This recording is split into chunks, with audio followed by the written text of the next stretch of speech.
Hello and welcome. You're watching The Mint. I'm Andy Hodges, and this is ATM Prime, broadcasting to you from our studios in Harare, Zimbabwe. Now, I'm sure you caught part one of my interview with Honorable Sithembiso Nyoni, the Minister of Women's Affairs, Community and Small and Medium Enterprises. Of course, there in the first part, we spoke about SMEs and MSMEs. Today, I want to focus on the other two portions of her ministry portfolio. That, of course, is Women's Affairs and Community Development. I want to give you some statistics. And also, you wonder, why are we talking gender, for example, on a business show? Well, simply put, gender equality and women and girls empowerment can drive an economy. And think about it this way, 52% of our nation are women. And most of the vendors, most of the SMEs that are set up by women. So obviously they have a huge impact to play in the growth of our nation. But let's also as well, one other aspect, of course, which is a terrible side of what's happening to women in Zimbabwe, is gender-based violence. And so, for example, in Zimbabwe, 1 in 3 women aged 15 to 49 have experienced physical violence. About 1 in 4 women have experienced sexual violence since the age of 15. That's according to the 2015 Zimbabwe Demographic and Health Survey. Gender-based budgeting is critical. Gender equality and women and girls empowerment must be at the forefront of any policy or objective in both the public and private sector. And these policies for gender equality and empowerment must be done today, as far as I'm concerned, and done by all. Again, this is part 2 of my exclusive interview here on The Mint with Zimbabwe's Minister of Women Affairs, Community Development, Small and Medium Enterprises, Honorable Sithembiso Nyoni. Don't go away, The Mint. We'll be right back.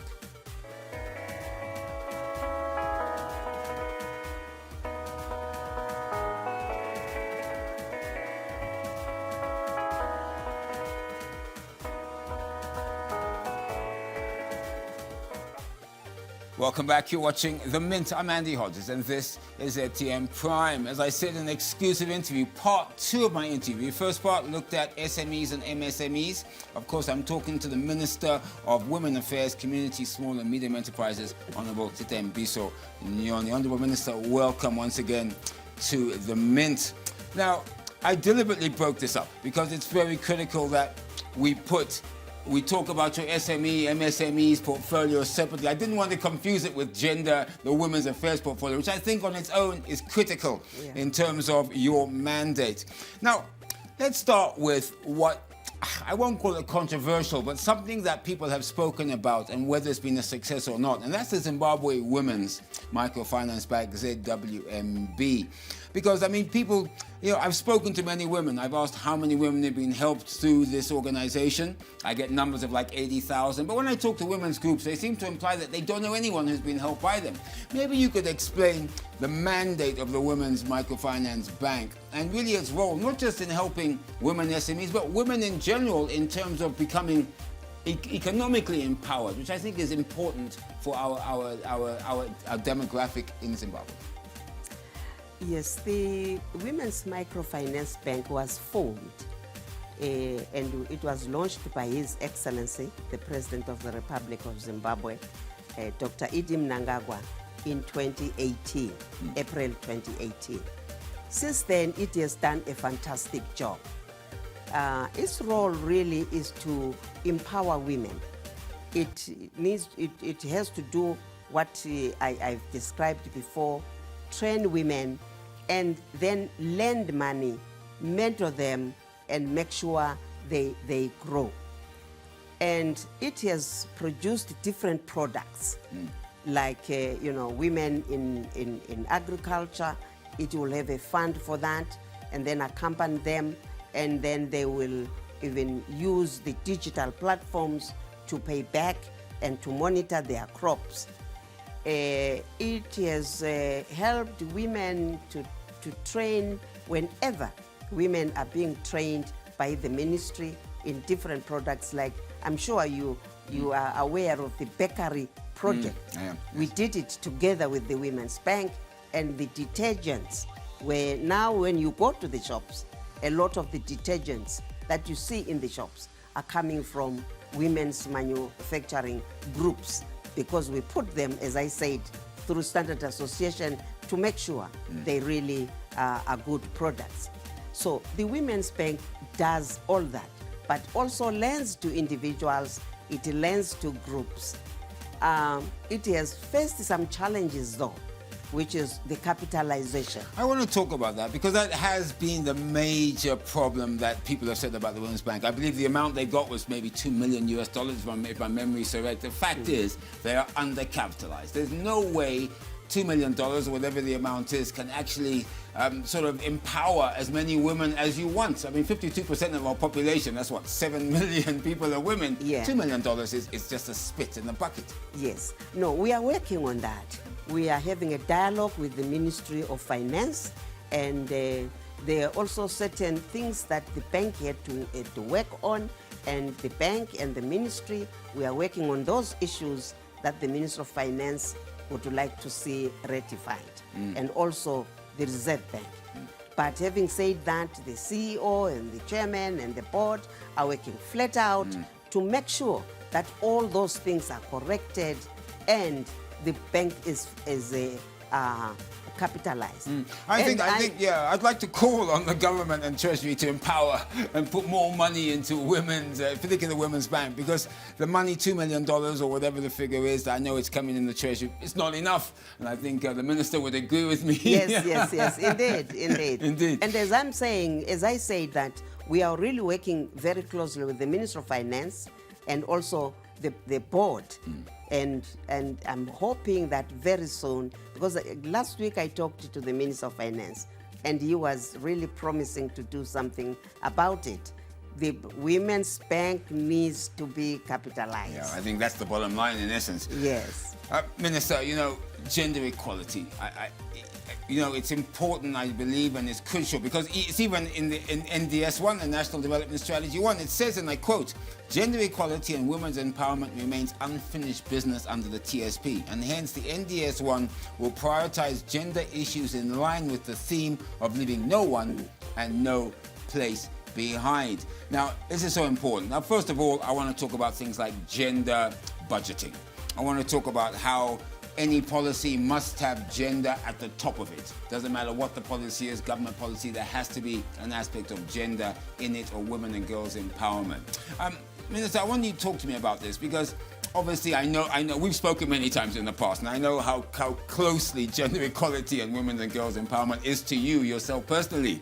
So talk to me about your ministry and your role that you're playing in promoting and ensuring gender equality and women and girls empowerment is actually at the forefront of everything that we do in Zimbabwe. Yes. This is a very interesting and a pertinent question. Let me correct one assumption. Okay. When you talk of gender, a lot of people automatically think you're talking of women. And this is where we have missed it. When we talk of gender equality, we are talking of equality of men and women. Okay. We are talking of equal opportunities for both. We are talking of equal orientation for what the society needs to be for both. But what has happened is we have emphasized just on women. Indeed, I am a woman activist. We have done that because in the past, the men, and even now, the men have missed it. They have sidelined us. Women, I think, have suffered the most. Exactly, they've looked down upon. But we, the women that are empowered today, we are seeing that the problem is not ours alone, is not the men alone. The problem is that we don't have a dialogue of what it means to be equals. We need to sit the men on one side, the women on the other side, and really talk about equality and talk about gender balance together.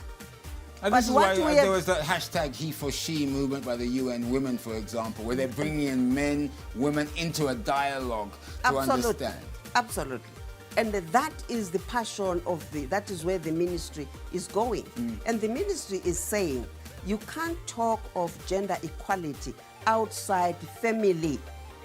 You have to come to the family and then say, father, mother, what are your roles here? It's about gender roles and respecting those roles.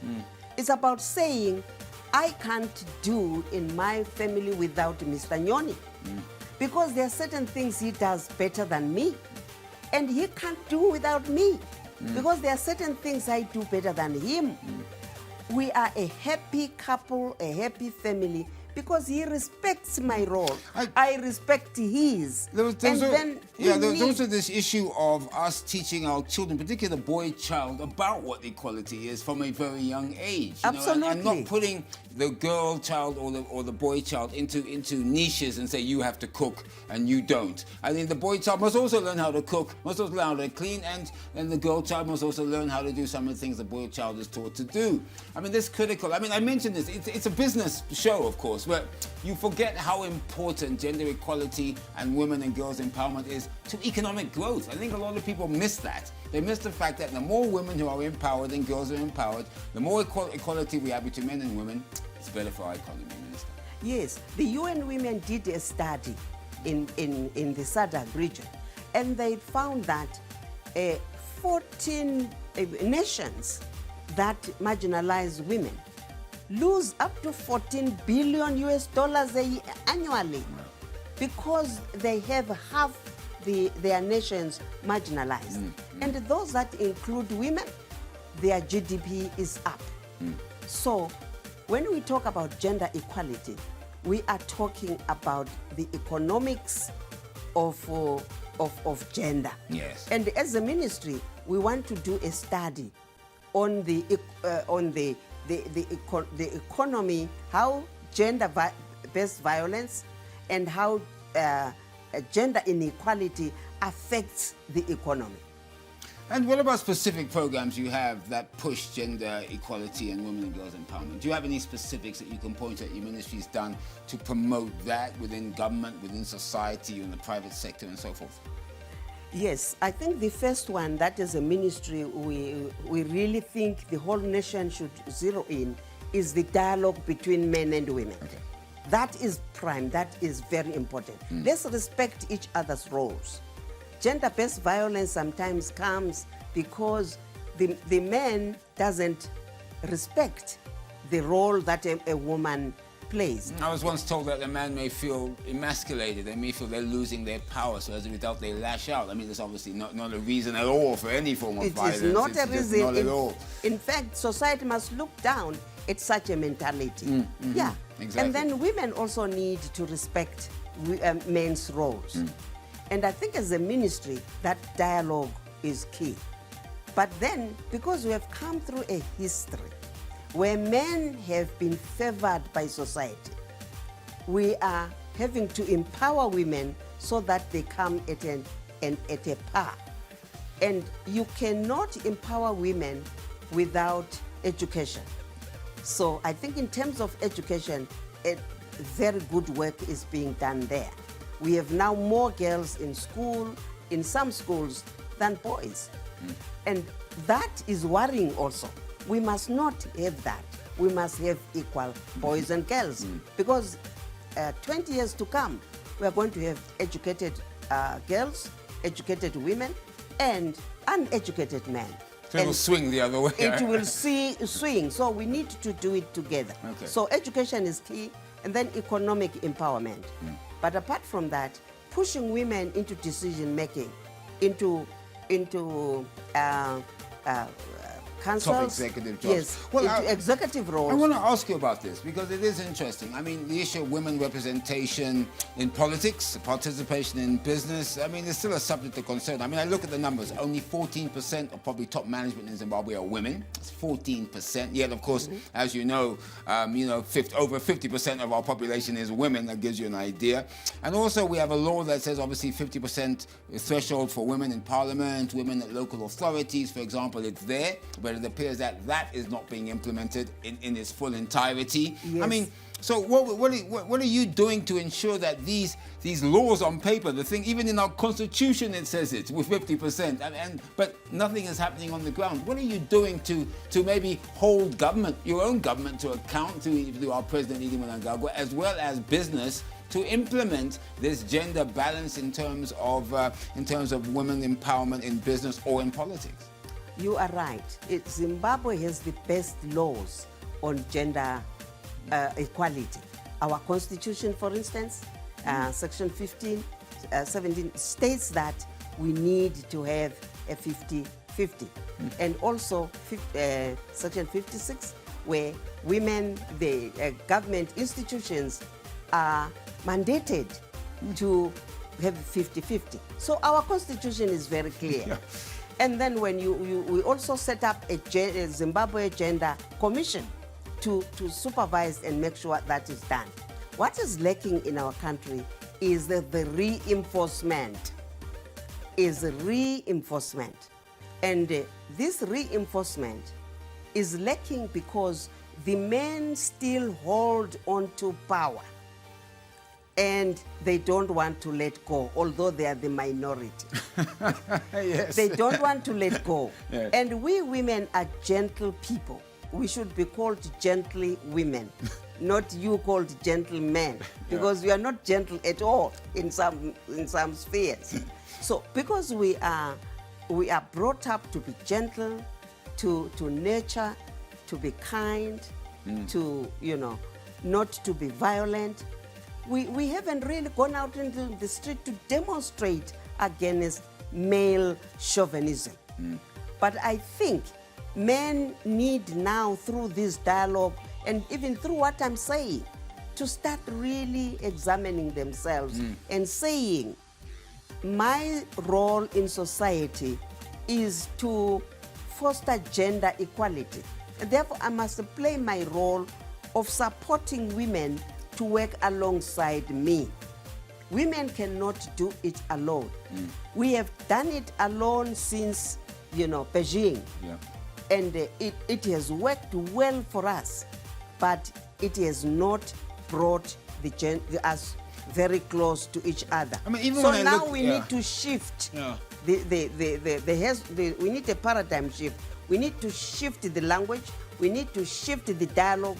We need to shift the engagement.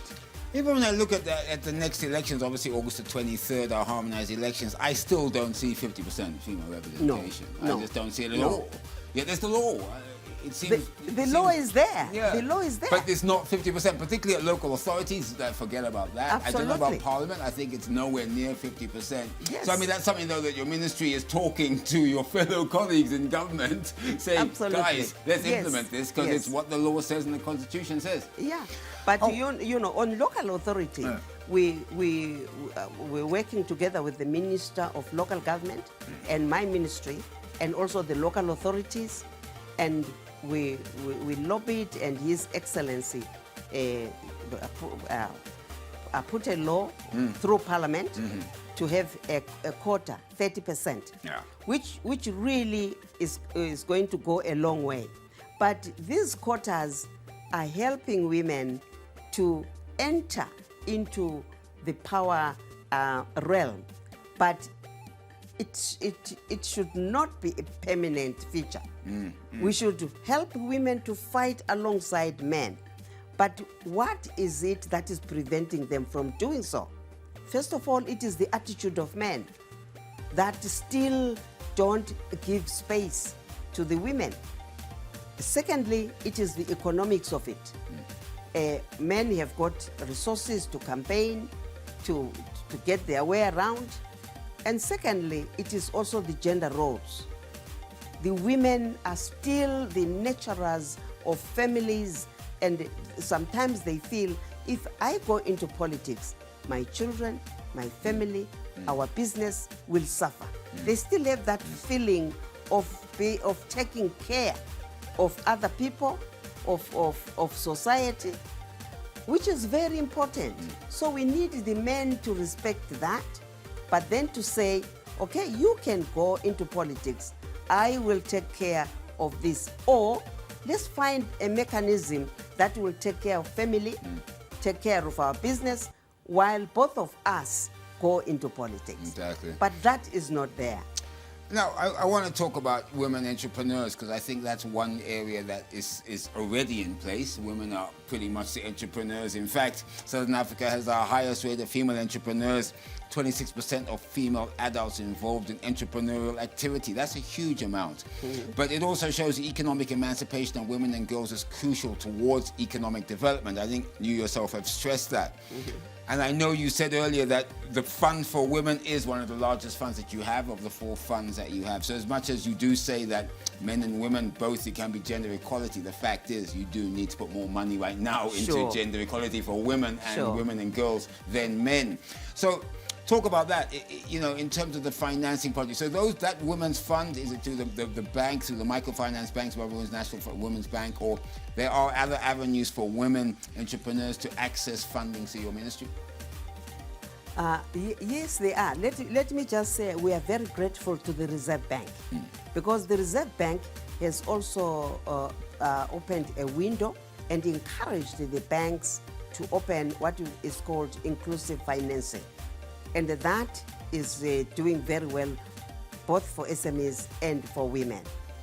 But women's empowerment is a very complicated issue because you have to empower women psychologically for them to be ready to fight for their space, for them also to have resources with which to do so, for them also to have supportive environment at home and in society.